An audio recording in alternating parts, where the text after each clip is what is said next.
ਸਤਿ ਸ੍ਰੀ ਅਕਾਲ। ਤੁਸੀਂ ਦੇਖ ਰਹੇ ਹੋ ਪੰਜਾਬ ਮੇਲ USA TV। ਮੈਂ ਬरुण ਕੌਰ ਮਾਨ। ਖਬਰਾਂ ਦੇ ਬੁਲੇਟਿਨ ਵਿੱਚ ਤੁਹਾਡਾ ਸਵਾਗਤ। ਪੇਸ਼ ਨੇ ਪਹਿਲਾਂ ਚੋਣਵੀਆਂ ਖਬਰਾਂ। ਅਮਰੀਕਾ ਜਾਣ ਦੇ ਚਾਹਵਾਨਾਂ ਲਈ ਖੁਸ਼ਖਬਰੀ। ਇਸ ਵਾਰ ਵੀ ਭਾਰਤੀ ਵਿਦਿਆਰਥੀਆਂ ਨੂੰ ਰਿਕਾਰਡ ਪੱਧਰ ਤੇ ਵੀਜ਼ਾ ਮਿਲਣ ਦੀ ਉਮੀਦ।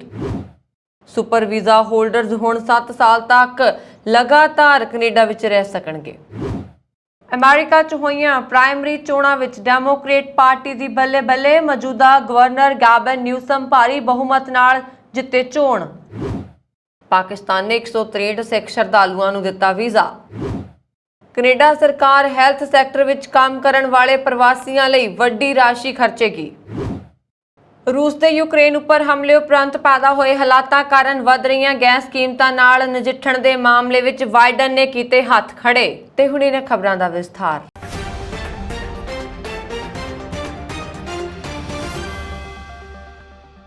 ਅਮਰੀਕਾ ਨੂੰ ਇਸ ਸਾਲ ਵੀ ਭਾਰਤੀ ਵਿਦਿਆਰਥੀਆਂ ਨੂੰ ਰਿਕਾਰਡ ਪੱਧਰ ਤੇ ਵੀਜ਼ਾ ਜਾਰੀ ਕਰਨ ਦੀ ਉਮੀਦ ਹੈ। ਅਮਰੀਕੀ ਦੂਤਘਰ ਦੀ ਇੰਚਾਰਜ ਪੈਟਰੀਸੀਆ ਲਾਸੀਨਾ ਨੇ ਮੰਗਲਵਾਰ ਨੂੰ ਇਹ ਜਾਣਕਾਰੀ ਦਿੱਤੀ ਹੈ। ਅਮਰੀਕਾ ਨੇ ਪਿਛਲੇ ਸਾਲ 62,000 ਭਾਰਤੀ ਵਿਦਿਆਰਥੀਆਂ ਨੂੰ ਵੀਜ਼ਾ ਜਾਰੀ ਕੀਤਾ ਸੀ। ਇਸ ਸਾਲ ਅਮਰੀਕੀ ਦੂਤਘਰ ਨੇ ਵਿਦਿਆਰਥੀ ਵੀਜ਼ਾ ਲਈ 1 ਲੱਖ ਅਰਜ਼ੀਆਂ ਮੰਗੀਆਂ ਨੇ। ਅਮਰੀਕੀ ਦੂਤਘਰ ਵਿਖੇ ਵਿਦਿਆਰਥੀ ਵੀਜ਼ਾ ਦਿਵਸ ਤੇ ਪੈਟਰੀਸੀਆ ਲਾਸੀਨਾ ਨੇ ਕਿਹਾ, ਕੋਵਿਡ-19 ਮਹਾਮਾਰੀ ਦੇ ਬਾਵਜੂਦ ਮਿਸ਼ਨ ਇੰਡੀਆ ਨੇ 2021 ਵਿੱਚ ਪਹਿਲਾਂ ਨਾਲੋਂ ਵੱਧ ਵਿਦਿਆਰਥੀ ਵੀਜ਼ੇ ਜਾਰੀ ਕੀਤੇ ਸਨ। ਇਸ ਵਾਰ ਵੀ ਅਸੀਂ ਇੱਕ ਹੋਰ ਰਿਕਾਰਡ ਤੋੜ ਵਿਦਿਆਰਥੀ ਸੈਸ਼ਨ ਦੀ ਉਮੀਦ ਕਰ ਰਹੇ ਹਾਂ। ਅਮਰੀਕੀ ਡਿਪਲੋਮੈਟਾਂ ਨੇ ਕਿਹਾ, ਅਮਰੀਕਾ ਅੰਤਰਰਾਸ਼ਟਰੀ ਵਿਦਿਆਰਥੀਆਂ ਅਤੇ ਸਾਡੇ ਵਿਦਿਅਕ ਅਦਾਰਿਆਂ ਅਤੇ ਭਾਈਚਾਰਿਆਂ ਵਿੱਚ ਉਹਨਾਂ ਦੇ ਭਰਪੂਰ ਯੋਗਦਾਨ ਦੀ ਡੂੰਘਾਈ ਨਾਲ ਕਦਰ ਕਰਦਾ ਹੈ। ਇਹ ਖਾਸ ਤੌਰ ਤੇ ਭਾਰਤ ਵਿੱਚ ਸੱਚ ਹੈ। ਭਾਰਤੀ ਵਿਦਿਆਰਥੀ ਅਮਰੀਕਾ ਵਿੱਚ ਅੰਤਰਰਾਸ਼ਟਰੀ ਵਿਦਿਆਰਥੀਆਂ ਦਾ ਦੂਜਾ ਸਭ ਤੋਂ ਵੱਡਾ ਸਮੂਹ ਹੈ। ਭਾਰਤ ਵਿੱਚ ਅਮਰੀਕੀ ਮਿਸ਼ਨ ਨੇ ਮੰਗਲਵਾਰ ਨੂੰ ਆਪਣਾ 6ਵਾਂ ਸਾਲਾਨਾ ਵਿਦਿਆਰਥੀ ਵੀਜ਼ਾ ਦਿਵਸ ਆਯੋਜਿਤ ਕੀਤਾ।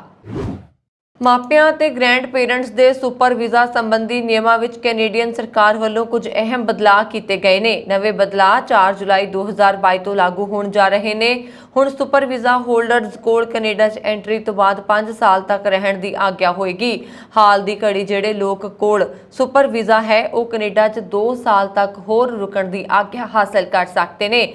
ਇਸ ਦਾ ਅਰਥ ਇਹ ਹੈ ਕਿ ਮੌਜੂਦਾ ਸੁਪਰ ਵੀਜ਼ਾ ਹੋਲਡਰਜ਼ ਨੂੰ ਕੈਨੇਡਾ ਵਿੱਚ 7 ਸਾਲ ਤੱਕ ਰਹਿਣ ਦੀ ਆਗਿਆ ਮਿਲ ਸਕਦੀ ਹੈ। ਮਾਪਿਆਂ ਅਤੇ ਗ੍ਰੈਂਡ ਪੇਰੈਂਟਸ ਦੇ ਸੁਪਰ ਵੀਜ਼ਾ ਸੰਬੰਧੀ ਨਿਯਮਾਂ ਵਿੱਚ ਕੈਨੇਡੀਅਨ ਸਰਕਾਰ ਵੱਲੋਂ ਕੁਝ ਅਹਿਮ ਬਦਲਾਅ ਕੀਤੇ ਗਏ ਨੇ। ਨਵੇਂ ਬਦਲਾਅ 4 ਜੁਲਾਈ 2022 ਤੋਂ ਲਾਗੂ ਹੋਣ ਜਾ ਰਹੇ ਨੇ। ਹੁਣ ਸੁਪਰ ਵੀਜ਼ਾ ਹੋਲਡਰਜ਼ ਕੋਲ ਕੈਨੇਡਾ ਵਿੱਚ ਐਂਟਰੀ ਤੋਂ ਬਾਅਦ 5 ਸਾਲ ਤੱਕ ਰਹਿਣ ਦੀ ਆਗਿਆ ਹੋਏਗੀ। ਹਾਲ ਦੀ ਘੜੀ ਜਿਹੜੇ ਲੋਕਾਂ ਕੋਲ ਸੁਪਰ ਵੀਜ਼ਾ ਹੈ ਉਹ ਕੈਨੇਡਾ ਵਿੱਚ 2 ਸਾਲ ਤੱਕ ਹੋਰ ਰੁਕਣ ਦੀ ਆਗਿਆ ਹਾਸਲ ਕਰ ਸਕਦੇ ਨੇ। ਇਸ ਦਾ ਅਰਥ ਹੈ ਕਿ ਮੌਜੂਦਾ ਸੁਪਰ ਵੀਜ਼ਾ ਹੋਲਡਰਜ਼ ਨੂੰ ਕੈਨੇਡਾ ਵਿੱਚ 7 ਸਾਲ ਤੱਕ ਰਹਿਣ ਦੀ ਆਗਿਆ ਮਿਲ ਸਕਦੀ ਹੈ। ਅਮਰੀਕਾ ਭਰ ਵਿੱਚ ਹੋਈਆਂ ਪ੍ਰਾਇਮਰੀ ਚੋਣਾਂ ਦੇ ਅਣਅਧਿਕਾਰਤ ਨਤੀਜੇ ਆ ਗਏ ਹਨ। ਕੈਲੀਫੋਰਨੀਆ ਸਟੇਟ ਦੇ ਮੌਜੂਦਾ ਗਵਰਨਰ ਗੈਵਿਨ ਨਿਊਸਮ ਇੱਕ ਵਾਰ ਫਿਰ ਚੋਣ ਜਿੱਤ ਗਏ ਨੇ। ਉਹਨਾਂ ਨੇ 17,47,490 ਵੋਟਾਂ ਹਾਸਲ ਕੀਤੀਆਂ। ਉਹਨਾਂ ਦੇ ਮੁਕਾਬਲੇ ਦੂਜੇ ਨੰਬਰ ਦਾ ਉਮੀਦਵਾਰ ਰਿਪਬਲਿਕਨ ਦਾ ਜੈਨੀ ਰੇ ਲੀ ਰੌਕਸਕੇਬਲ 1,03,257 ਵੋਟਾਂ ਹੀ ਹਾਸਲ ਕਰ ਸਕਿਆ। ਗੈਵਿਨ ਨਿਊਸਮ ਨੂੰ ਕੁੱਲ ਵੋਟਾਂ ਵਿੱਚੋਂ 60% ਵੋਟਾਂ ਹਾਸਲ ਹੋਈਆਂ, ਜਦਕਿ ਉਸ ਦੇ ਵਿਰੋਧੀ ਰਿਪਬਲਿਕਨ ਉਮੀਦਵਾਰ ਨੂੰ ਕੁੱਲ ਵੋਟਾਂ ਵਿੱਚੋਂ 3.5% ਵੋਟਾਂ ਹੀ ਹਾਸਲ ਹੋਈਆਂ। ਲੈਫਟੀਨੈਂਟ ਗਵਰਨਰ ਐਲੈਨੀ ਕੋਨਾਲੈਕਸ ਵੀ ਕੁੱਲ ਵੋਟਾਂ ਵਿੱਚੋਂ 58% ਵੋਟਾਂ ਲੈ ਕੇ ਜੇਤੂ ਰਹੇ, ਜਦਕਿ ਉਹਨਾਂ ਦੇ ਵਿਰੋਧੀ ਰਿਪਬਲਿਕਨ ਪਾਰਟੀ ਦੇ ਐਂਜਲਾ ਜ਼ੈਕਬ ਨੂੰ 18% ਵੋਟਾਂ ਹੀ ਹਾਸਲ ਹੋਈਆਂ। ਸੈਕਟਰੀ ਆਫ ਸਟੇਟ ਦੇ ਡੈਮੋਕ੍ਰੇਟ ਪਾਰਟੀ ਦੇ ਡਾਕਟਰ ਸ਼ੈਰਲੀ ਬੈਬਰ 63% ਵੋਟਾਂ ਹਾਸਲ ਕਰਕੇ ਜੇਤੂ ਰਹੀ, ਜਦਕਿ ਉਹਨਾਂ ਦੇ ਵਿਰੋਧੀ ਰਿਪਬਲਿਕਨ ਪਾਰਟੀ ਦੇ ਰੌਬ ਬਰਨਾਸਕੀ ਨੂੰ ਕੇਵਲ 18% ਵੋਟਾਂ ਹੀ ਹਾਸਲ ਹੋਈਆਂ। ਅਟਾਰਨੀ ਜਨਰਲ ਦੀਆਂ ਚੋਣਾਂ ਵਿੱਚ ਵੀ ਡੈਮੋਕ੍ਰੇਟ ਪਾਰਟੀ ਦੇ ਰੌਬ ਬੌਂਟਾ ਭਾਰੀ ਬਹੁਮਤ ਨਾਲ ਜਿੱਤ ਗਏ। ਇਸ ਤਰ੍ਹਾਂ ਡੈਮੋਕ੍ਰੇਟ ਪਾਰਟੀ ਵੱਲੋਂ ਚੋਣ ਲੜ ਰਹੇ ਇੰਸ਼ੋਰੈਂਸ ਕਮਿਸ਼ਨਰ ਰਿਕਾਰਡੋ ਲਾਰਾ ਵੀ ਭਾਰੀ ਬਹੁਮਤ ਨਾਲ ਅੱਗੇ ਰਹੇ। ਡੈਮੋਕ੍ਰੇਟ ਪਾਰਟੀ ਦੇ ਜਿਮ ਕੂਪਰ ਸੈਕਰਾਮੈਂਟੋ ਸ਼ੈਰਿਫ ਦੀਆਂ ਚੋਣਾਂ ਵਿੱਚ ਭਾਰੀ ਬਹੁਮਤ ਨਾਲ ਚੋਣ ਜਿੱਤ ਗਏ। ਸੈਕਰਾਮੈਂਟੋ ਅਸੈਂਬਲੀ ਹਲਕਾ ਡਿਸਟ੍ਰਿਕਟ 10 ਤੋਂ ਡੈਮੋਕ੍ਰੇਟ ਦੇ ਉਮੀਦਵਾਰ ਸਟੈਫਨੀ ਵਿਨ, ਡਿਸਟ੍ਰਿਕਟ 6 ਤੋਂ ਡੈਮੋਕ੍ਰੇਟ ਪਾਰਟੀ ਦੇ ਕੈਵਨ ਮਾਕਟੀ, ਡਿਸਟ੍ਰਿਕਟ 7 ਤੋਂ ਡੈਮੋਕ੍ਰੇਟ ਪਾਰਟੀ ਦੇ ਕੇਨ ਕੁਲੀ ਅਤੇ ਡਿਸਟ੍ਰਿਕਟ 11 ਤੋਂ ਡੈਮੋਕ੍ਰੇਟ ਪਾਰਟੀ ਦੇ ਲੌਰੀ ਵਿਲਸਨ ਭਾਰੀ ਬਹੁਮਤ ਨਾਲ ਚੋਣ ਜਿੱਤ ਗਏ। ਸੈਕਰਾਮੈਂਟੋ ਕਾਉਂਟੀ ਸੁਪਰਵਾਈਜ਼ਰ ਦੀ ਚੋਣ ਲੜ ਰਹੇ ਉਮੀਦਵਾਰ ਪੈਟ ਹਿਊਮ ਨੇ ਵੀ ਭਾਰੀ ਬਹੁਮਤ ਨਾਲ ਚੋਣ ਜਿੱਤ ਪ੍ਰਾਪਤ ਕੀਤੀ। ਡਿਸਟ੍ਰਿਕਟ ਅਟਾਰਨੀ ਲਈ 3 ਹੋਇਆ ਭਾਰੀ ਬਹੁਮਤ ਨਾਲ ਚੋਣ ਜਿੱਤਣ ਵਿੱਚ ਕਾਮਯਾਬ ਹੋ ਗਏ ਹਨ। ਜ਼ਿਕਰਯੋਗ ਹੈ ਕਿ ਹਾਲ ਹੀ ਵੀ ਡਾਕ ਰਾਹੀਂ ਆਉਣ ਵਾਲੀਆਂ ਵੋਟਾਂ ਦੀ ਗਿਣਤੀ ਬਾਕੀ ਹੈ, ਜਿਸ ਦੇ ਲਈ ਕੁਝ ਸਮਾਂ ਲੱਗ ਸਕਦਾ ਹੈ। ਪਾਕਿਸਤਾਨ ਨੇ ਆਪਣੇ ਇੱਥੇ ਪਵਿੱਤਰ ਗੁਰੂ ਘਰਾਂ ਦੇ ਦਰਸ਼ਨਾਂ ਲਈ ਭਾਰਤ ਤੇ 163 ਸਿੱਖ ਸ਼ਰਧਾਲੂਆਂ ਲਈ ਵੀਜ਼ਾ ਜਾਰੀ ਕਰ ਦਿੱਤਾ ਹੈ। ਇਹ ਸ਼ਰਧਾਲੂ 17 ਜੂਨ ਤੱਕ ਪਾਕਿਸਤਾਨ ਦੇ ਵੱਖ-ਵੱਖ ਗੁਰੂ ਘਰਾਂ ਵਿੱਚ ਹੋਣ ਵਾਲੇ ਧਾਰਮਿਕ ਸਮਾਗਮਾਂ ਵਿੱਚ ਹਿੱਸਾ ਲੈਣਗੇ। ਪਾਕਿਸਤਾਨੀ ਹਾਈ ਕਮਿਸ਼ਨ ਨੇ ਸ੍ਰੀ ਗੁਰੂ ਅਰਜਨ ਦੇਵ ਜੀ ਦੇ ਸ਼ਹੀਦੀ ਮੌਕੇ ਹੋਣ ਵਾਲੇ ਸਮਾਗਮਾਂ ਨੂੰ ਮੱਦੇਨਜ਼ਰ ਰੱਖਦਿਆਂ ਇਹ ਕਦਮ ਚੁੱਕਿਆ। ਗੁਆਂਢੀ ਮੁਲਕ ਦੀ ਯਾਤਰਾ ਦੌਰਾਨ ਸਿੱਖ ਸ਼ਰਧਾਲੂ ਗੁਰਦੁਆਰਾ ਸ੍ਰੀ ਪੰਜਾ ਸਾਹਿਬ, ਗੁਰਦੁਆਰਾ ਸ੍ਰੀ ਨਨਕਾਣਾ ਸਾਹਿਬ ਅਤੇ ਗੁਰਦੁਆਰਾ ਸ੍ਰੀ ਕਰਤਾਰਪੁਰ ਸਾਹਿਬ ਦੇ ਦਰਸ਼ਨ ਕਰਨਗੇ।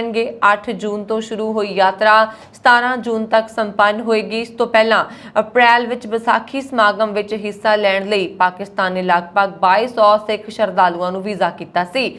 ਦੱਸਦੇ ਕਿ ਪਾਕਿਸਤਾਨ ਸਮੇਂ-ਸਮੇਂ ਤੇ ਸਿੱਖ ਸ਼ਰਧਾਲੂਆਂ ਨੂੰ ਆਪਣੇ ਇੱਥੇ ਸਥਿਤ ਗੁਰਦੁਆਰਾ ਸਾਹਿਬ ਦੇ ਦਰਸ਼ਨ ਕਰਨ ਲਈ ਸਿੱਖ ਜਥਿਆਂ ਨੂੰ ਵੀਜ਼ੇ ਜਾਰੀ ਕਰਦਾ ਹੈ। ਕੈਨੇਡਾ ਸਰਕਾਰ ਹੈਲਥ ਸੈਕਟਰ ਵਿੱਚ ਕੰਮ ਕਰਨ ਦੇ ਚਾਹਵਾਨ ਪ੍ਰਵਾਸੀਆਂ ਦੀ ਮਦਦ ਲਈ ਵੱਡੀ ਰਾਸ਼ੀ ਖਰਚਣ ਜਾ ਰਹੀ ਹੈ। ਇਮੀਗ੍ਰੇਸ਼ਨ ਮੰਤਰੀ ਸੌਨ ਫਰੇਜ਼ਰ ਦੇ ਸੰਸਦੀ ਸਕੱਤਰ ਨੇ ਇਸ ਦਾ ਐਲਾਨ ਕਰਦਿਆਂ ਕਿਹਾ ਕਿ ਕੈਨੇਡੀਅਨ ਹੈਲਥ ਸੈਕਟਰ ਵਿੱਚ ਆਉਣ ਵਾਲੇ ਨਵੇਂ ਪ੍ਰਵਾਸੀਆਂ ਦੀ ਮਦਦ ਲਈ ਸਰਕਾਰ ਵੱਲੋਂ $15 ਲੱਖ ਖਰਚੇ ਜਾਣਗੇ। ਇਮੀਗ੍ਰੇਸ਼ਨ ਮੰਤਰੀ ਦੇ ਸੰਸਦੀ ਸਕੱਤਰ ਮੈਰੀ ਫਰਾਂਸ ਨੇ ਕਿਹਾ ਕਿ ਇਹ ਫੰਡ ਨਿਵੇਸ਼ ਕਰਨ ਦਾ ਮੰਤਵ ਹੈਲਥ ਸੈਕਟਰ ਵਿੱਚ ਸਹਿਯੋਗ ਅਤੇ ਜਾਣਕਾਰੀ ਸਾਂਝੀ ਕਰਨ ਨੂੰ ਉਤਸ਼ਾਹਿਤ ਕਰਨਾ ਹੈ। ਖਾਸ ਤੌਰ ਤੇ ਕੌਮਾਂਤਰੀ ਪੱਧਰ ਤੇ ਸਿੱਖਿਆ ਪ੍ਰਾਪਤ ਪੇਸ਼ੇਵਰਾਂ ਨੂੰ ਪ੍ਰਮਾਣ ਪੱਤਰਾਂ ਤੇਜ਼ੀ ਨੂੰ ਮਾਨਤਾ ਦਿਵਾਉਣ ਵਿੱਚ ਮਦਦ ਕੀਤੀ ਜਾਏਗੀ। ਇਹ ਪ੍ਰੋਜੈਕਟ ਕੈਨੇਡਾ ਦੇ ਸਿਹਤ ਖੇਤਰ ਵਿੱਚ ਕੰਮ ਕਰਨ ਦੇ ਚਾਹਵਾਨ ਵਿਦੇਸ਼ੀ ਸਿਹਤ ਪੇਸ਼ੇਵਰਾਂ ਦੇ online platform National Newcomer Navigation Network ਦੀ ਸਫਲਤਾ ਤੇ ਆਧਾਰਿਤ ਹੈ। ਅਮਰੀਕੀ ਰਾਸ਼ਟਰਪਤੀ ਜੋ ਬਾਈਡਨ ਨੇ ਗੈਸ ਦੀਆਂ ਵੱਧ ਰਹੀਆਂ ਕੀਮਤਾਂ ਨਾਲ ਨਜਿੱਠਣ ਦੇ ਮਾਮਲੇ ਵਿੱਚ ਹੱਥ ਖੜੇ ਕਰ ਦਿੱਤੇ ਨੇ। ਵਣਜ ਸਕੱਤਰ ਜ਼ੀਨਾ ਰੋਮੋਂਡੋ ਨੇ ਮੰਨਿਆ ਹੈ ਕਿ ਗੈਸ ਦੀਆਂ ਉੱਚ ਕੀਮਤਾਂ ਨਾਲ ਨਜਿੱਠਣ ਲਈ ਵਾਈਟ ਹਾਊਸ ਕੋਲ ਕਰਨ ਲਈ ਜ਼ਿਆਦਾ ਕੁਝ ਨਹੀਂ ਬਚਿਆ। ਗੈਸ ਦੀਆਂ ਕੀਮਤਾਂ ਰੂਸ ਦੇ ਯੂਕਰੇਨ ਉੱਪਰ ਹਮਲੇ ਉਪਰੰਤ ਵਧੀਆਂ ਨੇ ਤੇ ਨੇੜ ਭਵਿੱਖ ਵਿੱਚ ਹਾਲਾਤ ਸੁਧਰਦੇ ਹੋਏ ਨਜ਼ਰ ਨਹੀਂ ਆ ਰਹੇ। ਚੁਣਵੇਂ ਪੱਤਰਕਾਰਾਂ ਨਾਲ ਗੱਲਬਾਤ ਕਰਦਿਆਂ ਰੋਮੋਂਡੋ ਨੇ ਕਿਹਾ ਕਿ ਬਦਕਿਸਮਤੀ ਨਾਲ ਭਿਆਨਕ ਸੱਚ ਇਹ ਹੈ ਕਿ ਗੈਸ ਦੀਆਂ ਉੱਚ ਕੀਮਤਾਂ ਦੇ ਮਾਮਲੇ ਵਿੱਚ ਰਾਸ਼ਟਰਪਤੀ ਜੋ ਬਾਈਡਨ ਕੋਲ ਕੋਈ ਰਾਹ ਨਹੀਂ ਬਚਿਆ। ਉਹਨਾਂ ਨੇ ਕਿਹਾ, ਤੁਸੀਂ ਜਾਣਦੇ ਹੋ ਰੂਸੀ ਰਾਸ਼ਟਰਪਤੀ ਵਲਾਦੀਮੀਰ ਪੁਤਿਨ ਦੇ ਹਮਲੇ ਨੇ ਸੰਕਟ ਖੜਾ ਕੀਤਾ ਹੈ। ਪੁਤਿਨ ਵੱਲੋਂ ਆਪਣੀ ਫੌਜ ਯੂਕਰੇਨ ਵਿੱਚ ਦਾਖਲ ਕਰਨ ਉਪਰੰਤ ਗੈਸ ਦੀ ਕੀਮਤ $1.40 ਪ੍ਰਤੀ ਗੈਲਨ ਵੱਧ ਗਈ ਹੈ। ਹਾਲਾਂਕਿ ਰਾਸ਼ਟਰਪਤੀ ਕਾਂਗਰਸ ਨੂੰ ਕੁਝ ਕਰਨ ਲਈ ਕਹਿ ਰਹੇ ਨੇ, ਪਰੰਤੂ ਯਥਾਰਥ ਇਹ ਹੈ ਕਿ ਜਿਵੇਂ ਕਿ ਤੁਸੀਂ ਕਿਹਾ ਹੈ ਕਿ ਕਰਨ ਲਈ ਕੁਝ ਬਚਿਆ ਨਹੀਂ ਹੈ। ਲੰਘੇ ਮੰਗਲਵਾਰ ਗੈਸ ਦੀ ਔਸਤ ਕੀਮਤ 5 ਸੈਂਟ ਵੱਧ ਕੇ $4.92 ਪ੍ਰਤੀ ਗੈਲਨ ਦੇ ਰਿਕਾਰਡ ਪੱਧਰ ਉੱਪਰ ਪੁੱਜ ਗਈ। ਇਹ ਕੀਮਤ ਪਿਛਲੇ ਹਫ਼ਤੇ ਦੀ ਤੁਲਨਾ ਵਿੱਚ 30 ਸੈਂਟ ਤੇ ਪਿਛਲੇ ਮਹੀਨੇ ਦੀ ਤੁਲਨਾ ਵਿੱਚ 62 ਸੈਂਟ ਜ਼ਿਆਦਾ ਹੈ। ਰੋਮੈਂਡੋ ਨੇ ਸੰਕੇਤ ਦਿੱਤਾ ਹੈ ਕਿ ਗੈਸ ਟੈਕਸ ਤੋਂ ਰਾਹਤ ਦਿੱਤੀ ਜਾ ਸਕਦੀ ਹੈ, ਪਰੰਤੂ ਇਹ ਕੰਮ ਕਾਂਗਰਸ ਨੇ ਕਰਨਾ ਹੈ। ਵਣਜ ਸਕੱਤਰ ਨੇ ਪੈਟਰੋਲੀਅਮ ਦੇ ਰਣਨੀਤਿਕ ਰਾਖਵੇਂ ਭੰਡਾਰ ਨੂੰ ਵਰਤਣ ਸਮੇਤ ਰਾਸ਼ਟਰਪਤੀ ਬਾਈਡਨ ਦੁਆਰਾ ਗੈਸ ਦੀਆਂ ਕੀਮਤਾਂ ਉੱਪਰ ਨਿਯੰਤਰਣ ਲਈ ਚੁੱਕੇ ਗਏ ਹੋਰ ਕਦਮਾਂ ਦਾ ਜ਼ਿਕਰ ਕੀਤਾ, ਪਰ ਨਾਲ ਹੀ ਕਿਹਾ ਗਿਆ ਕਿ ਇਹਨਾਂ ਦਾ ਕੀਮਤਾਂ ਉੱਪਰ ਨਾ ਪੱਖੀ ਪ੍ਰਭਾਵ ਹੀ ਪਿਆ। ਉਹਨਾਂ ਨੇ ਕਿਹਾ ਕਿ ਇਸ ਸਮੇਂ ਲੋੜ ਇਸ ਗੱਲ ਦੀ ਹੈ ਕਿ ਪੁਤਿਨ ਜੰਗ ਖਤਮ ਕਰਨ, ਜਿਸ ਲਈ ਅਸੀਂ ਜੋ ਕੁਝ ਕਰ ਸਕਦੇ ਹਾਂ ਕਰ ਰਹੇ ਹਾਂ। ਵਣਜ ਸਕੱਤਰ ਨੇ ਕਿਹਾ ਕਿ ਰਾਸ਼ਟਰਪਤੀ ਅਮਰੀਕੀਆਂ ਨੂੰ ਗੈਸ ਦੀਆਂ ਕੀਮਤਾਂ ਵਿੱਚ ਰਾਹਤ ਦਿਵਾਉਣ ਲਈ ਹਰ ਸੰਭਵ ਯਤਨ ਕਰ ਰਹੇ ਨੇ। ਅਗਲੇ ਮਹੀਨੇ ਸਾਊਦੀ ਅਰਬ ਦੇ ਰਾਜਕੁਮਾਰ ਮੁਹੰਮਦ ਬਿਨ ਸਲਮਾਨ ਨਾਲ ਰਾਸ਼ਟਰਪਤੀ ਬਾਈਡਨ ਦੀ ਹੋ ਰਹੀ ਮੀਟਿੰਗ ਦੀਆਂ ਸੰਭਾਵਨਾਵਾਂ ਬਾਰੇ ਪੁੱਛੇ ਜਾਣ ਤੇ ਰੋਮੈਂਡੋ ਨੇ ਕਿਹਾ ਕਿ ਉਹ ਅਜਿਹੀ ਮੀਟਿੰਗ ਬਾਰੇ ਰਾਸ਼ਟਰਪਤੀ ਦੇ ਅਨੁਮਾਨਾਂ ਨਾਲ ਪੂਰੀ ਤਰ੍ਹਾਂ ਸਹਿਮਤ ਨੇ। ਵਣਜ ਸਕੱਤਰ ਨੇ ਕਿਹਾ ਕਿ ਬਾਈਡਨ ਪ੍ਰਸ਼ਾਸਨ ਟਰੰਪ ਸਮੇਤ ਚੀਨ ਉੱਪਰ ਲਾਗੂ ਕੀਤੇ ਟੈਰਿਫ ਖਤਮ ਕਰਨ ਬਾਰੇ ਵੀ ਸੋਚ ਰਿਹਾ ਹੈ, ਪਰੰਤੂ ਉਹਨਾਂ ਨੇ ਇਹਨਾਂ ਟੈਰਿਫ ਬਾਰੇ ਕੋਈ ਵੇਰਵਾ ਨਹੀਂ ਦਿੱਤਾ। ਨਿਊਯਾਰਕ ਦੀ ਗਵਰਨਰ ਕੈਥੀ ਹੌਚੂਲ ਨੇ ਗੋਲੀਬਾਰੀ ਦੀਆਂ ਵੱਧਦੀਆਂ ਘਟਨਾਵਾਂ ਦੇ ਮੱਦੇਨਜ਼ਰ ਇੱਕ ਨਵੇਂ ਕਾਨੂੰਨ ਤੇ ਦਸਤਖਤ ਕੀਤੇ ਨੇ, ਜਿਸ ਤਹਿਤ ਸੂਬੇ ਵਿੱਚ ਹੁਣ 21 ਸਾਲ ਤੋਂ ਘੱਟ ਉਮਰ ਦੇ ਲੋਕ ਅਰਧ ਆਟੋਮੈਟਿਕ ਰਾਈਫਲ ਨਹੀਂ ਖਰੀਦ ਸਕਣਗੇ। ਨਿਊਯਾਰਕ ਅਮਰੀਕਾ ਵਿੱਚ ਗੋਲੀਬਾਰੀ ਦੀਆਂ ਘਟਨਾਵਾਂ ਨੂੰ ਰੋਕਣ ਲਈ ਅਜਿਹਾ ਵੱਡਾ ਕਦਮ ਚੁੱਕਣ ਵਾਲਾ ਪਹਿਲਾ ਸੂਬਾ ਹੈ। ਹੌਚੂਲ ਨੇ ਜਨਤਕ ਸੁਰੱਖਿਆ ਸੰਬੰਧੀ 10 ਬਿੱਲਾਂ ਤੇ ਦਸਤਖਤ ਕੀਤੇ, ਜਿਸ ਵਿੱਚੋਂ ਇੱਕ ਦੇ ਤਹਿਤ ਨਵੇਂ ਹਥਿਆਰਾਂ ਤੇ ਮਾਈਕਰੋ ਸਟੈਪਿੰਗ ਦੀ ਲੋੜ ਹੋਏਗੀ। ਉਹਨਾਂ ਨੇ ਉਮੀਦ ਜਤਾਈ ਹੈ ਕਿ ਇਸ ਕਾਨੂੰਨ ਦੇ ਲਾਗੂ ਹੋਣ ਨਾਲ ਬੰਦੂਕ ਸੰਬੰਧੀ ਅਪਰਾਧਾਂ ਵਿੱਚ ਕਮੀ ਆਏਗੀ। ਇੱਕ ਹੋਰ ਸੋਧੇ ਹੋਏ ਕਾਨੂੰਨ ਤਹਿਤ ਅਦਾਲਤ ਨੂੰ ਉਹਨਾਂ ਲੋਕਾਂ ਕੋਲ ਅਸਥਾਈ ਰੂਪ ਨਾਲ ਬੰਦੂਕ ਆਪਣੇ ਕਬਜ਼ੇ ਵਿੱਚ ਲੈਣ ਦਾ ਅਧਿਕਾਰ ਮਿਲ ਗਿਆ ਹੈ ਜੋ ਖੁਦ ਜਾਂ ਦੂਜਿਆਂ ਲਈ ਖਤਰਾ ਹੋ ਸਕਦੇ ਨੇ। ਹੌਚੂਲ ਨੇ ਬ੍ਰੌਂਕਸ ਵਿੱਚ ਆਯੋਜਿਤ ਇੱਕ ਪੱਤਰਕਾਰ ਸੰਮੇਲਨ ਵਿੱਚ ਕਿਹਾ, ਨਿਊਯਾਰਕ ਵਿੱਚ ਅਸੀਂ ਸਖਤ ਕਦਮ ਚੁੱਕ ਰਹੇ ਹਾਂ। ਅਸੀਂ ਕਾਨੂੰਨਾਂ ਨੂੰ ਸਖਤ ਕਰ ਰਹੇ ਹਾਂ ਤਾਂ ਕਿ ਬੰਦੂਕਾਂ ਨੂੰ ਖਤਰਨਾਕ ਲੋਕਾਂ ਤੋਂ ਦੂਰ ਰੱਖਿਆ ਜਾ ਸਕੇ। ਨਿਊਯਾਰਕ ਵਿਧਾਨ ਸਭਾ ਨੇ ਪਿਛਲੇ ਹਫ਼ਤੇ ਇਹਨਾਂ ਬਿੱਲਾਂ ਨੂੰ ਪਾਸ ਕੀਤਾ ਸੀ। ਜ਼ਿਕਰਯੋਗ ਹੈ ਕਿ ਬਫੈਲੋ ਸੁਪਰਮਾਰਕੀਟ ਵਿੱਚ 14 ਮਈ ਨੂੰ ਇੱਕ ਨਸ਼ੇ ਹਮਲੇ ਵਿੱਚ 10 ਗੈਰ ਗੋਰੇ ਲੋਕ ਮਾਰੇ ਗਏ ਸਨ। ਅਮਰੀਕਾ ਦੀ ਉਪ ਵਿਦੇਸ਼ ਮੰਤਰੀ ਵੈਂਡੀ ਸ਼ੈਰਮੈਨ ਨੇ ਕਿਹਾ ਜੇਕਰ ਉੱਤਰੀ ਕੋਰੀਆ ਨੇ ਪਰਮਾਣੂ ਪਰੀਖਣ ਕੀਤਾ ਤਾਂ ਉਸ ਨੂੰ ਮੂੰਹ ਤੋੜ ਜਵਾਬ ਦਿੱਤਾ ਜਾਏਗਾ।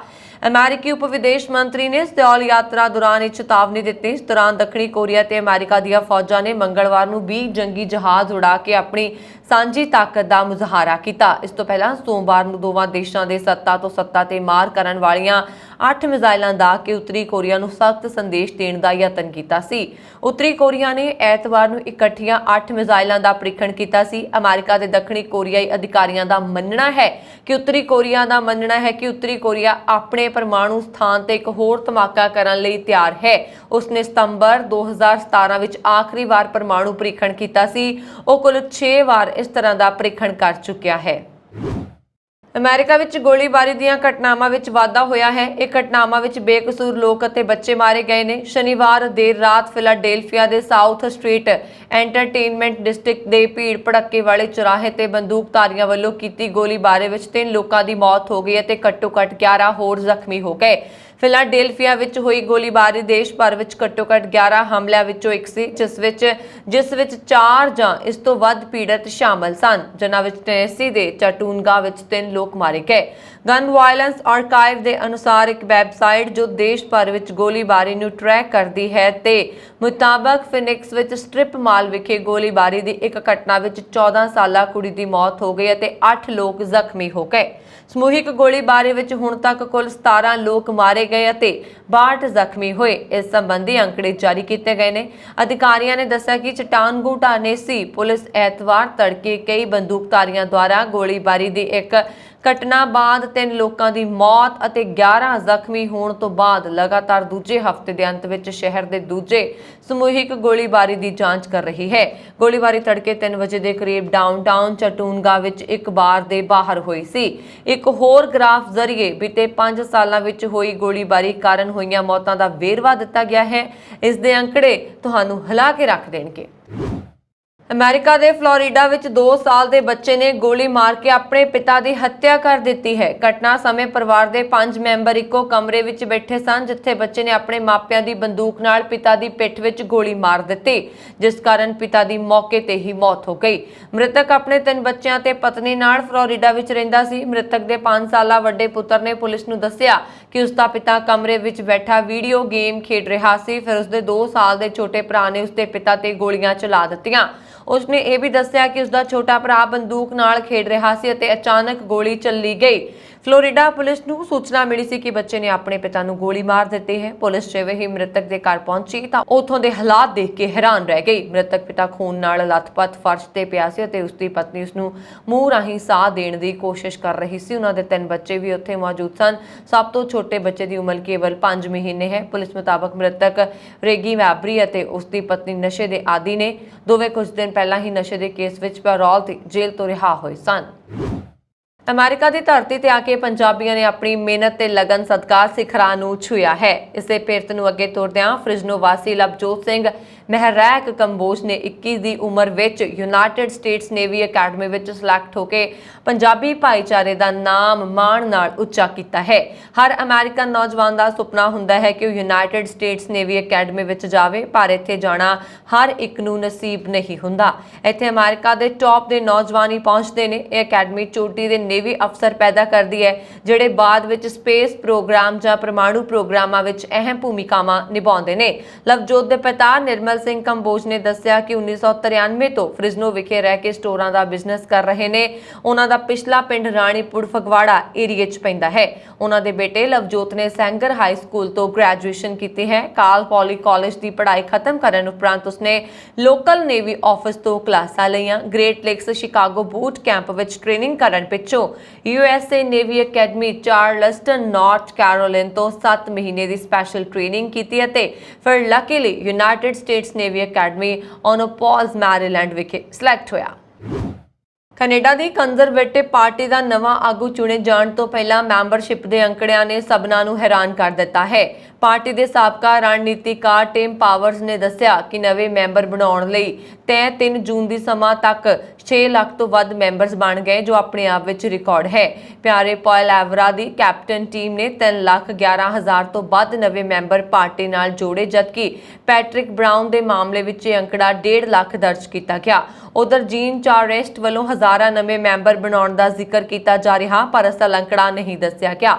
ਸੋਮਵਾਰ ਨੂੰ ਹਾਊਸ ਆਫ ਕਾਮਨਸ ਵੱਲ ਜਾ ਰਹੇ ਸਕਾਟ ਐਚਿਸਨ ਨੇ ਪੱਤਰਕਾਰਾਂ ਨਾਲ ਮੈਂਬਰਸ਼ਿਪ ਬਾਰੇ ਗੱਲ ਤੋਂ ਹੀ ਇਨਕਾਰ ਕਰ ਦਿੱਤਾ। ਲੈਸਨ ਲੂਇਸ ਅਤੇ ਰੋਮ ਬੇਬਰ ਦੀਆਂ ਟੀਮਾਂ ਵੱਲੋਂ ਇਸ ਮੁੱਦੇ ਤੇ ਕੋਈ ਜਨਤਕ ਬਿਆਨ ਨਹੀਂ ਆਇਆ। ਮੰਕੀਪੌਕਸ ਦਾ ਵਾਇਰਸ ਕੈਨੇਡਾ ਦੇ ਇੱਕ ਸੂਬੇ ਤੋਂ ਦੂਜੇ ਸੂਬੇ ਵਿੱਚ ਲਗਾਤਾਰ ਫੈਲਦਾ ਹੀ ਜਾ ਰਿਹਾ ਹੈ। ਕਿਊਬੈਕ ਤੋਂ ਬਾਅਦ ਓਨਟਾਰੀਓ ਅਤੇ ਫਿਰ ਆਲਬਰਟਾ ਵਿੱਚ ਮਰੀਜ਼ ਸਾਹਮਣੇ ਆਉਣ ਮਗਰੋਂ BC ਵਿੱਚ ਪਹਿਲੇ ਮਰੀਜ਼ ਦੀ ਪੁਸ਼ਟੀ ਕੀਤੀ ਗਈ ਹੈ। BC ਦੇ ਸੈਂਟਰ ਫਾਰ ਡਿਸੀਜ਼ ਕੰਟਰੋਲ ਨੇ ਦੱਸਿਆ ਕਿ ਮੰਕੀਪੌਕਸ ਦਾ ਮਰੀਜ਼ ਵੈਨਕੂਵਰ ਵਿੱਚ ਰਹਿੰਦਾ ਹੈ। ਉਧਰ UK ਵਿੱਚ 77 ਨਵੇਂ ਮਰੀਜ਼ ਸਾਹਮਣੇ ਆਉਣ ਮਗਰੋਂ ਕੁੱਲ ਗਿਣਤੀ 300 ਤੋਂ ਟੱਪ ਗਈ ਹੈ।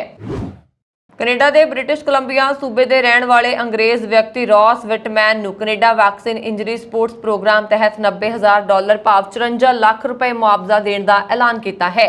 ਰੌਸ ਵਿਟਮੈਨ ਨੇ ਅਪ੍ਰੈਲ 2021 ਵਿੱਚ ਆਕਸਫੋਰਡ ਐਸਟਰਾਜ਼ੈਨਕਾ ਕੋਵਿਡ-19 ਦੀ ਪਹਿਲੀ ਵੈਕਸੀਨ ਲਗਵਾਈ। ਵੈਕਸੀਨ ਲਗਵਾਉਣ ਤੋਂ 10 ਦਿਨ ਬਾਅਦ ਉਸ ਦੀ ਪਿੱਠ ਵਿੱਚ ਬਹੁਤ ਜ਼ਿਆਦਾ ਦਰਦ ਸ਼ੁਰੂ ਹੋ ਗਿਆ ਤੇ ਉਸ ਦੀ ਸਿਹਤ ਕਾਫੀ ਵਿਗੜ ਗਈ ਤੇ ਉਸ ਨੂੰ ਹਸਪਤਾਲ ਦਾਖਲ ਕਰਵਾਇਆ ਗਿਆ, ਜਿੱਥੇ ਉਹ ਆਪਣੀ ਪਿੱਠ ਦੇ ਪਿਛਲੇ ਹਿੱਸੇ ਤੋਂ ਅਪਾਹਜ ਹੋ ਗਿਆ ਸੀ ਤੇ ਚੱਲਣ ਫਿਰਨ ਤੋਂ ਅਸਮਰੱਥ ਹੋ ਗਿਆ ਸੀ, ਪਰ ਹੁਣ ਉਹ ਸਿਹਤਯਾਬ ਹੋ ਰਿਹਾ। ਰੌਸ ਵਿਟਮੈਨ $90,000 ਸਾਲਾਨਾ ਕਮਾਉਂਦਾ ਸੀ ਤੇ ਉਸ ਦੀ ਤਨਖਾਹ ਦੇ ਬਰਾਬਰ ਉਸ ਨੂੰ ਮੁਆਵਜ਼ਾ ਮਿਲੇਗਾ। ਵਰਣਨਯੋਗ ਹੈ ਕਿ ਕੈਨੇਡਾ ਵਿੱਚ ਜੂਨ 2021 ਤੋਂ ਬਾਅਦ ਕੋਵਿਡ-19 ਵੈਕਸੀਨ ਦੇ 400 ਪੀੜਤਾਂ ਨੇ ਮੁਆਵਜ਼ੇ ਲਈ ਕਲੇਮ ਕੀਤਾ ਹੈ, ਪਰ ਰੌਸ ਵਿਟਮੈਨ ਪਹਿਲਾ ਵੈਕਸੀਨ ਪੀੜਤ ਹੈ ਜਿਸ ਨੂੰ ਮੁਆਵਜ਼ਾ ਦੇਣ ਬਾਰੇ ਕਿਹਾ ਗਿਆ ਹੈ ਤੇ ਉਸ ਨੂੰ ਵਕਾਇਦਾ ਤੌਰ ਤੇ ਮਹਿਕਮੇ ਵੱਲੋਂ ਚਿੱਠੀ ਆਈ ਹੈ। ਪਾਕਿਸਤਾਨ ਸਰਕਾਰ ਵੱਲੋਂ ਗੁਰਦੁਆਰਾ ਸ੍ਰੀ ਕਰਤਾਰਪੁਰ ਸਾਹਿਬ ਵਿਖੇ ਜਾਣ ਵਾਲੇ ਪਾਕਿਸਤਾਨ ਦੇ ਮੁਸਲਿਮ ਵਿਜ਼ਟਰ ਪਾਸੋਂ ਵਸੂਲੀ ਜਾਣ ਵਾਲੀ ਦਾਖਲਾ ਫੀਸ 200 ਰੁਪਏ ਤੋਂ ਵੱਧ ਕੇ 400 ਰੁਪਏ ਕੀਤੇ ਜਾਣ ਤੇ ਭਗਤ ਸਿੰਘ ਮੈਮੋਰੀਅਲ ਫਾਊਂਡੇਸ਼ਨ ਪਾਕਿਸਤਾਨ ਦੇ ਚੇਅਰਮੈਨ ਇਮਤਿਆਜ਼ ਰਾਸ਼ਿਦ ਕੁਰੈਸ਼ੀ ਨੇ ਸਖਤ ਇਤਰਾਜ਼ ਜਤਾਇਆ ਹੈ। ਐਡਵੋਕੇਟ ਕੁਰੈਸ਼ੀ ਨੇ ਦੋਸ਼ ਲਗਾਇਆ ਹੈ ਕਿ ਇੱਕ ਪਾਸੇ ਦਾਖਲਾ ਫੀਸ ਵਿੱਚ ਬੇਲੋੜਾ ਵਾਧਾ ਕੀਤਾ ਗਿਆ, ਜਦਕਿ ਦੂਜੇ ਪਾਸੇ ਰੱਖ ਰਖਾਅ ਦੀ ਕਮੀ ਕਾਰਨ ਗੁਰਦੁਆਰਾ ਸਾਹਿਬ ਦੇ ਸੰਗਮਰਮੀ ਫਰਸ਼ ਤੋਂ ਤਿਲਕਣ ਨਾਲ ਲਗਭਗ ਰੋਜ਼ਾਨਾ ਸ਼ਰਧਾਲੂਆਂ ਨੂੰ ਸੱਟਾਂ ਲੱਗ ਰਹੀਆਂ ਨੇ। ਉਹਨਾਂ ਨੇ ਕਿਹਾ ਕਿ ਸ੍ਰੀ ਕਰਤਾਰਪੁਰ ਸਾਹਿਬ ਕੰਪਲੈਕਸ ਵਿੱਚ ਸਥਾਪਿਤ ਕੀਤੀ ਆਰਟ ਗੈਲਰੀ ਤੇ ਮਿਊਜ਼ੀਅਮ ਨੂੰ ਬੰਦ ਕਰ ਦਿੱਤਾ ਗਿਆ ਹੈ ਅਤੇ ਲੰਗਰ 'ਚ ਵੀ ਕੇਵਲ ਅਧਿਕਾਰੀਆਂ ਦੀ ਜਾਣ ਪਛਾਣ ਵਾਲੇ ਪਾਕਿਸਤਾਨੀ ਮੁਸਲਿਮ ਵਿਜ਼ਿਟਰਸ ਨੂੰ ਹੀ ਜਾਣ ਦੀ ਮਨਜ਼ੂਰੀ ਹੈ। ਕੁਰੈਸ਼ੀ ਨੇ ਦੱਸਿਆ ਕਿ ਪਾਕਿਸਤਾਨ ਸਰਕਾਰ ਵੱਲੋਂ ਗੁਰਦੁਆਰਾ ਸਾਹਿਬ ਵਿੱਚ ਦਾਖਲ ਮੌਕੇ ਪਾਕਿਸਤਾਨੀ ਵਿਜ਼ਿਟਰਸ ਨੂੰ ਦਿੱਤੀ ਜਾਣ ਵਾਲੀ ਨੀਲੇ ਤੇ ਹਰੇ ਰੰਗ ਦੀ ਰਸੀਦ ਤੇ ਦਾਖਲਾ ਫੀਸ 400 ਰੁਪਏ ਸਮਾਂ ਸਵੇਰੇ 9 ਵਜੇ ਤੋਂ ਦੁਪਹਿਰ 3 ਵਜੇ ਤੱਕ ਅਤੇ ਸਭ ਤੋਂ ਹੇਠਾਂ ਸਕੂਲੀ ਵਿਦਿਆਰਥੀਆਂ ਲਈ ਦਾਖਲਾ ਫੀਸ ਵਿੱਚ ਕੋਈ ਛੋਟ ਨਹੀਂ ਲਿਖਿਆ ਗਿਆ ਹੈ। रूस ने मंगलवार ਨੂੰ दावा ਕੀਤਾ ਹੈ ਕਿ ਉਸਨੇ ਯੂਕਰੇਨ ਦੇ ਡੋਨਬਾਸ ਖੇਤਰ ਦੇ 2 ਚੋਂ 1 ਇਲਾਕੇ ਤੇ 97% ਹਿੱਸੇ ਤੇ ਕਬਜ਼ਾ ਕਰ ਲਿਆ ਹੈ। ਇਸ ਦੇ ਨਾਲ ਹੀ ਕ੍ਰੈਮਲਿਨ ਦਾ ਕੋਲੇ ਦੀਆਂ ਖਾਣਾਂ ਅਤੇ ਫੈਕਟਰੀਆਂ ਤੇ ਪੂਰੀ ਤਰ੍ਹਾਂ ਕਬਜ਼ੇ ਦਾ ਟੀਚਾ ਪੂਰਾ ਹੁੰਦਾ ਦਿਖ ਰਿਹਾ ਹੈ। रूस ਦੇ ਰੱਖਿਆ ਮੰਤਰੀ ਸਰਗੇਈ ਸ਼ੋਇਗੂ ਨੇ ਕਿਹਾ ਕਿ ਮਾਸਕੋ ਦੀਆਂ ਫੌਜਾਂ ਨੇ ਲੁਹਾਨਸਕ ਸੂਬੇ ਦੇ ਲਗਭਗ ਪੂਰੇ ਇਲਾਕੇ ਤੇ ਕਬਜ਼ਾ ਕਰ ਲਿਆ ਹੈ। ਯੂਕਰੇਨ ਅਧਿਕਾਰੀਆਂ ਅਤੇ ਫੌਜੀ ਵਿਸ਼ਲੇਸ਼ਕਾਂ ਮੁਤਾਬਕ ਅਜਿਹਾ ਪ੍ਰਤੀਤ ਹੁੰਦਾ ਹੈ ਕਿ ਰੂਸ ਹੁਣ ਤੱਕ ਦੁਨੇਸਤਕ ਦੇ ਲਗਭਗ ਅੱਧੇ ਹਿੱਸੇ ਤੇ ਕਬਜ਼ਾ ਕਰ ਚੁੱਕਿਆ ਹੈ। 2 ਮਹੀਨੇ ਪਹਿਲਾਂ ਕੀਵ ਤੇ ਹਮਲਾ ਕਰਨ ਦੀ ਕੋਸ਼ਿਸ਼ ਅਸਫਲ ਰਹਿਣ ਤੋਂ ਬਾਅਦ ਰੂਸ ਨੇ ਕਿਹਾ ਸੀ ਕਿ ਪੂਰੇ ਡੋਨਬਾਸ ਤੇ ਕਬਜ਼ਾ ਉਸ ਦਾ ਮੁੱਖ ਟੀਚਾ ਹੈ। रूसी फौज ने कहा कि उसने यूक्रेन ते कीते गए ताज़ा हमलिਆਂ ਵਿੱਚ ਉਸ ਦੀਆਂ ਉਹਨਾਂ ਤੋਪਾਂ ਨੂੰ ਨਸ਼ਟ ਕਰ ਦਿੱਤਾ ਹੈ ਜੋ ਉਸ ਨੂੰ ਪੱਛਮੀ ਦੇਸ਼ਾਂ ਤੋਂ ਮਿਲੀਆਂ ਸਨ।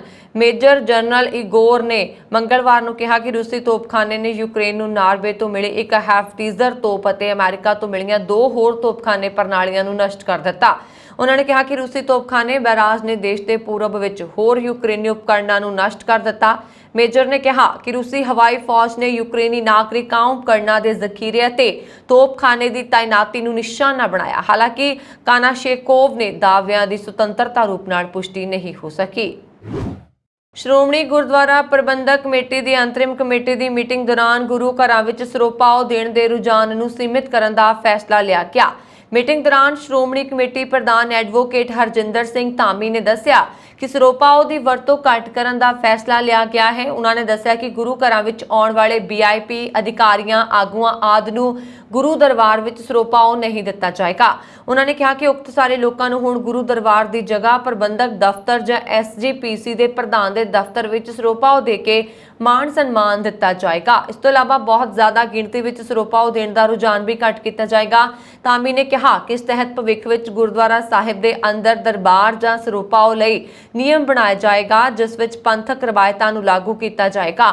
ਉਹਨਾਂ ਨੇ ਦੱਸਿਆ ਕਿ ਅੰਤਰਿਮ ਕਮੇਟੀ ਵੱਲੋਂ SGPC ਦੇ ਸਾਬਕਾ ਮੈਂਬਰ ਜਥੇਦਾਰ ਜੋਗਿੰਦਰ ਸਿੰਘ ਪੰਜ ਰੱਥ ਦੀ ਤਸਵੀਰ ਕੇਂਦਰੀ ਸਿੱਖ ਅਜਾਇਬ ਘਰ ਵਿੱਚ ਲਾਉਣ ਦਾ ਫੈਸਲਾ ਕੀਤਾ ਗਿਆ ਹੈ। ਰਿਟਰਨਿੰਗ ਅਫਸਰ ਕਮ ਡਿਪਟੀ ਕਮਿਸ਼ਨਰ ਸੰਗਰੂਰ ਸ਼੍ਰੀ ਜਤਿੰਦਰ ਜ਼ੋਰਵਾਲ ਨੇ ਦੱਸਿਆ ਕਿ ਸੰਗਰੂਰ ਲੋਕ ਸਭਾ ਹਲਕੇ ਦੀ ਜ਼ਿਮਨੀ ਚੋਣ ਲਈ ਕੁੱਲ 21 ਉਮੀਦਵਾਰਾਂ ਵੱਲੋਂ ਆਪਣੇ ਕਾਗਜ਼ ਦਾਖਲ ਕਰਵਾਏ ਗਏ ਨੇ, ਜਿਨ੍ਹਾਂ ਚੋਂ 16 ਉਮੀਦਵਾਰਾਂ ਦੇ ਨਾਮਜ਼ਦਗੀ ਪੱਤਰ ਸਹੀ ਪਾਏ ਗਏ ਨੇ, ਜਦਕਿ ਵੱਖ-ਵੱਖ ਕਾਰਨਾਂ ਕਰਕੇ 5 ਉਮੀਦਵਾਰਾਂ ਦੇ ਕਾਗਜ਼ ਦਰੁਸਤ ਨਹੀਂ ਪਾਏ ਗਏ। ਰਿਟਰਨਿੰਗ ਅਫਸਰ ਨੇ ਦੱਸਿਆ ਕਿ ਜਿਨ੍ਹਾਂ ਉਮੀਦਵਾਰਾਂ ਦੇ ਕਾਗਜ਼ ਰੱਦ ਕਰ ਦਿੱਤੇ ਗਏ ਨੇ, ਉਹਨਾਂ ਵਿੱਚ ਭਾਰਤੀ ਜਨਤਾ ਪਾਰਟੀ ਦੇ ਕਵਰਿੰਗ ਉਮੀਦਵਾਰ ਕਰਨ ਇੰਦਰ ਸਿੰਘ ਢਿੱਲੋਂ, ਇੰਡੀਅਨ ਨੈਸ਼ਨਲ ਕਾਂਗਰਸ ਦੇ ਕਵਰਿੰਗ ਉਮੀਦਵਾਰ ਸਿਮਰਤ ਕੌਰ, ਆਮ ਆਦਮੀ ਪਾਰਟੀ ਦੇ ਕਵਰਿੰਗ ਉਮੀਦਵਾਰ ਦਲਜੀਤ ਸਿੰਘ ਕੁਮਾਣ, ਆਜ਼ਾਦ ਉਮੀਦਵਾਰ ਬਾਬੂ ਰਾਮ ਓਝਾ ਅਤੇ ਭੁਪਿੰਦਰ ਸਿੰਘ ਬੀਰਬਲ ਸ਼ਾਮਲ ਨੇ। ਰਿਟਰਨਿੰਗ ਅਫਸਰ ਨੇ ਦੱਸਿਆ ਕਿ ਵੱਖ-ਵੱਖ ਰਾਜਨੀਤਿਕ ਪਾਰਟੀਆਂ ਦੇ ਜਿਨ੍ਹਾਂ ਉਮੀਦਵਾਰਾਂ ਦੀਆਂ ਨਾਮਜ਼ਦਗੀਆਂ ਸਹੀ ਪਾਈਆਂ ਗਈਆਂ ਨੇ, ਉਹਨਾਂ ਵਿੱਚ ਸ਼੍ਰੋਮਣੀ ਅਕਾਲੀ ਦਲ ਦੇ ਬੀਬੀ ਕਮਲਦੀਪ ਕੌਰ ਰਾਜੂਆਣਾ, ਭਾਰਤੀ ਜਨਤਾ ਪਾਰਟੀ ਦੇ ਕੇਵਲ ਸਿੰਘ ਢਿੱਲੋਂ, ਇੰਡੀਅਨ ਨੈਸ਼ਨਲ ਕਾਂਗਰਸ ਦੇ ਦਲਵੀਰ ਸਿੰਘ ਗੋਲਡੀ, ਸ਼੍ਰੋਮਣੀ ਅਕਾਲੀ ਦਲ ਦੇ ਉਮੀਦਵਾਰ ਸਿਮਰਨਜੀਤ ਸਿੰਘ ਮਾਨ, ਆਮ ਆਦਮੀ ਪਾਰਟੀ ਦੇ ਗੁਰਮੇਲ ਸਿੰਘ, ਆਪਣੀ ਏਕਤਾ ਪਾਰਟੀ ਦੇ ਹਸਨ ਮੁਹੰਮਦ ਅਤੇ ਪੀਪਲਜ਼ ਪਾਰਟੀ ਆਫ ਇੰਡੀਆ ਦੇ ਜਗਮੋਹਨ ਸਿੰਘ ਸ਼ਾਮਲ ਨੇ। ਰਿਟਰਨਿੰਗ ਅਫਸਰ ਨੇ ਦੱਸਿਆ ਕਿ ਇਹਨਾਂ ਪਾਰਟੀਆਂ ਦੇ ਉਮੀਦਵਾਰਾਂ ਤੋਂ ਇਲਾਵਾ ਕੁਝ ਹੋਰ ਲੋਕਾਂ ਨੇ ਜੋ ਕਾਗਜ਼ ਭਰੇ ਸੀ, ਉਮੀਦਵਾਰਾਂ ਨੇ ਜੋ ਕਾਗਜ਼ ਭਰੇ ਸੀ, ਉਹ ਸਹੀ ਪਾਏ ਗਏ ਨੇ। ਉਹਨਾਂ ਨੇ ਦੱਸਿਆ ਕਿ ਜਿਨ੍ਹਾਂ ਦੇ ਕਾਗਜ਼ ਸਹੀ ਪਾਏ ਗਏ ਨੇ ਤਾਂ ਉਹਨਾਂ ਚੋਂ ਚਾਹਵਾਨ ਉਮੀਦਵਾਰ ਮਿਤੀ 9 ਜੂਨ ਤੱਕ ਆਪਣੀ ਨਾਮਜ਼ਦਗੀ ਵਾਪਸ ਲੈ ਸਕਦੇ ਨੇ। ਇਸ ਸਨ ਹੁਣ ਤੱਕ ਦੀਆਂ ਖਬਰਾਂ। ਮੈਨੂੰ ਵਰੁਣ ਕੌਰ ਮਾਨ ਨੂੰ ਦਿਓ ਆਗਿਆ। ਹੋਰ ਖਬਰਾਂ ਦੇ ਲਈ ਸਾਡਾ YouTube ਚੈਨਲ ਪੰਜਾਬ ਮੇਲ USA TV ਜ਼ਰੂਰ ਸਬਸਕ੍ਰਾਈਬ ਕਰੋ। ਸਤਿ ਸ਼੍ਰੀ ਅਕਾਲ।